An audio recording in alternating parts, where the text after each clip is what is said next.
Baiklah, kembali dalam Malaysia Memilih menjelang hari pengundian 19 November ini. Kami mahu tahu pandangan anda. Ini soalan yang kami lontarkan sejak 12.30 malam tadi di semua platform media sosial kami. Anda dah baca manifesto dan tawaran parti politik? Kami beri 3 pilihan jawapan, iaitu ya, belum dan tidak peduli. Apa yang perlu anda lakukan ialah scan saja QR code di kaca televisyen atau terus saja ke undi.esroawani.com. Baiklah, selain beberapa parti utama di Semenanjung dan GPS di Sarawak pada Ahad yang telah membentangkan manifestonya, hari ini giliran Gabungan Rakyat Sabah GRS dan kita mahu melihat kepada tawaran parti utama di Sabah itu iaitu GRS dan 13 tunjang utama dipertaruhkan GRS. Yang pertama adalah memperkasakan ekonomi negeri dan rakyat, memperkasakan pengurusan sumber tenaga, ketiga meneruskan usaha menuntut hak-hak Sabah daripada persekutuan dan memastikan kerajaan persekutuan melaksanakan tanggungjawab mempertingkatkan keselamatan, pendidikan dan kesihatan. Selain itu juga, manifesto kelima GRS adalah pembangunan wanita, keluarga dan masyarakat. Selain daripada itu, apa yang menarik minat kalau kita melihat kepada dalam tempoh dengan adanya undi 18 dan pengundi secara automatik 18 tahun ini menggalakkan penglibatan belia dalam arus pembangunan negara. Mungkin itu salah satu, saya rasa, apa yang perlu ditekankan oleh GRS dalam memastikan kuasa mengundi anak muda ini dapat diterjemah dengan mengundi mereka dengan dia memasukkan manifesto belia itu dalam 13 tunjang utama manifesto. Selain daripada itu, memperkasakan tadbir urus perkhidmatan awam Sabah. Saya sudah pasti bukan sahaja ketirisan tetapi juga penyampaian kepada rakyat itu akan diambil kira. Selain itu, meningkatkan penglibatan dalam industri minyak dan gas. Dan juga yang ke-9, memberi keutamaan kepada pelaksanaan prasarana kemudahan asas, menyediakan kemudahan perumahan rakyat dan membaiki pengurusan tanah di Sabah, kestabilan politik, perpaduan kaum, keadilan dan kesihatan rakyat.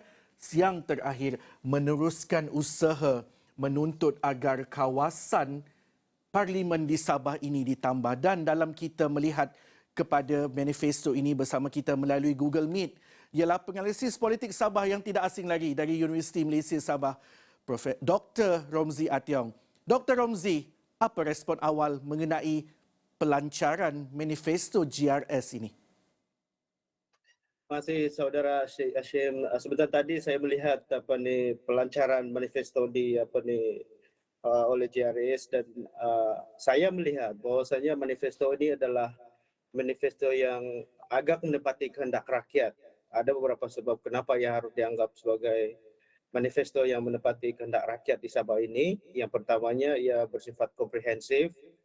Ketika PRN kita hanya ada 9 tunjang utama, yang mana keseluruhannya berkisar tentang ekonomi. Tapi untuk PRU ini kita ada 13 tunjang yang bukan hanya melibatkan ekonomi, tetapi juga tentang kestabilan politik dan belia. Sudah pastinya seperti yang Saudara Hasim sebut tadi tentang undi 18, itu adalah terjemahan terhadap keinginan GRS untuk menarik undi golongan undi 18 ini. Saya juga mengambil kira manifesto ini sebagai manifesto yang realistik. Ini sebuah manifesto yang boleh dicapai ataupun aku janji yang sudah semestinya mampu dicapai. Dalam pada itu kita juga boleh mengatakan bahwasanya manifesto GRS ini adalah manifesto yang agak inklusif. Sebagaimana tadi kita bukan hanya melihat tentang belia, ibu tunggal, wanita, keselamatan, kesihatan dan sebagainya. Itu menunjukkan manifesto ini adalah manifesto yang inklusif, atau dalam arti kata yang lain sedikit menepati ataupun agak menepati kehendak rakyat khususnya di Sabah ini.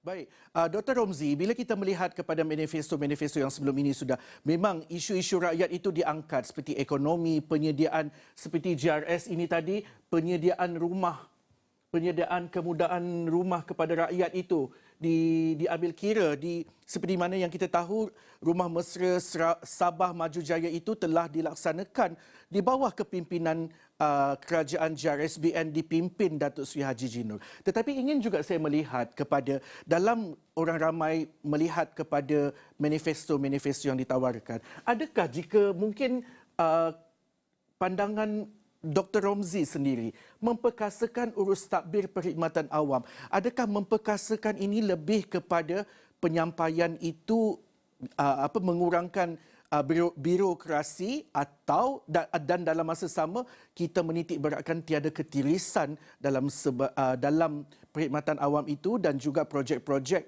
dan bagi saya pelaksanaan penyampaian kepada rakyat itu. Baik, sudah semestinya itu adalah maklumat utama. Mungkin selama ini kita berhadapan dengan isu ketirisan, birokrasi yang sedikit melampau. Jadi manifesto ini sudah semestinya ingin menyelesaikan masalah-masalah yang demikian.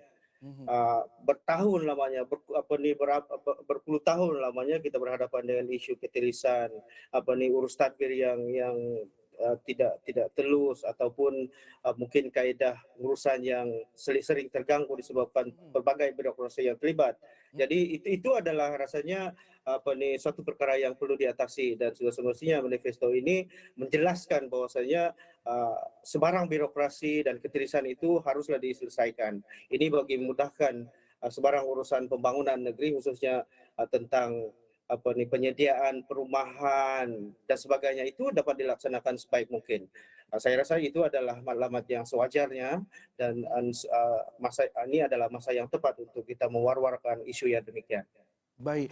Dr. Romzi, ingin juga saya melihat kepada manifesto ketiga ini, yang mana kalau kita tengok manifesto ketiga ini meneruskan usaha menuntut hak-hak Sabah daripada persekutuan dan juga yang manifesto yang terakhir meneruskan usaha menuntut agar kawasan parlimen di Sabah ini ditambah. Dan kalau kita melihat kerajaan pimpinan Datuk Seri Haji J ini, bukan saja beliau dalam masa sama menuntut SST kepada royalty minyak dan gas itu, tapi dalam masa sama tak perlu pun mengeboh-ngebohkan kami mau bergaduh dengan sebagainya, tetapi ada rundingan secara baik untuk memastikan hak-hak Sabah itu dapat dikembalikan dan dapat ditunaikan apa yang sudah termaktub di dalam Perlembagaan Persekutuan MA60, Perjanjian Malaysia MA63 itu.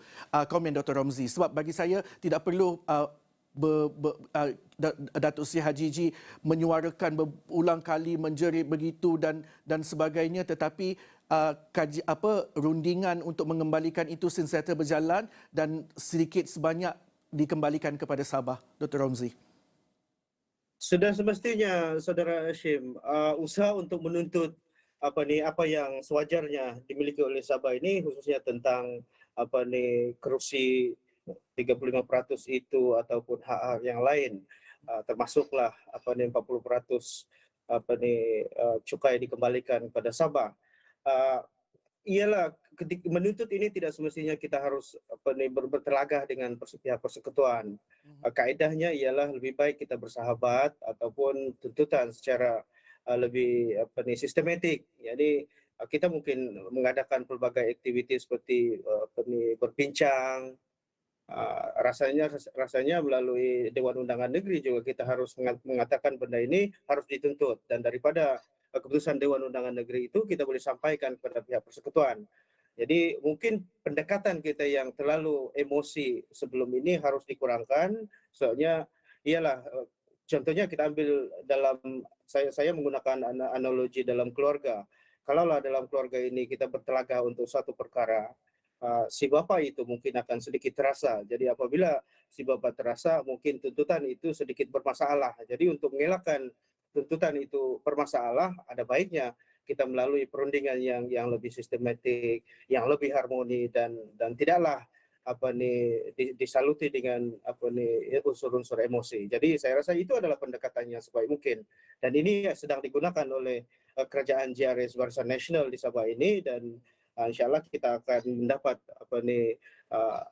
hasil daripada usaha yang demikian. Dr. Romzi, saya ada berbaki 2 minit dengan Dr. Romzi, tetapi saya tetap nak tanya soalan ini. Bagaimana dengan komposisi kerusi, agihan kerusi, 13 kerusi itu, bagaimana GRS dapat menjadi kingmaker sebelum ini orang katakan kepada pembentukan sebuah kerajaan Malaysia selepas 19 November nanti. Sebab seperti kita tahu di dalam situ parti komponen tetap ada Bersatu, ada Parti Solidariti dan sebagainya. Dr. Romzi. Baik, kita kena melihat tentang bagaimana sebenarnya komposisi itu ataupun hubung kait di antara Barisan Nasional dengan GRS ataupun parti-parti yang bernaung di bawah GRS itu. GRS dan Barisan Nasional di Sabah ini mempunyai otonomi tersendiri yang mana ia mempunyai hak untuk membuat keputusan tertentu. Walaupun di dalamnya terdapat parti-parti tertentu yang mana mungkin berpencap di peringkat persekutuan contohnya, tetapi masih lagi mempunyai otonomi. Jadi saya rasa dengan adanya otonomi itu memungkinkan GRS dan Barisan Nasional mempunyai kuasa untuk menjadi kingmaker pada pilihan raya yang sedang berlangsung ini. Baiklah, terima kasih Penganalisis Politik Sabah dari Universiti Malaysia Sabah, Dr. Romzi Ationg dan Buletin Awani untuk Malaysia Memilih jam ini berhenti di sini. Salam hormat, saya Hasim Hassan. Kita jumpa lagi.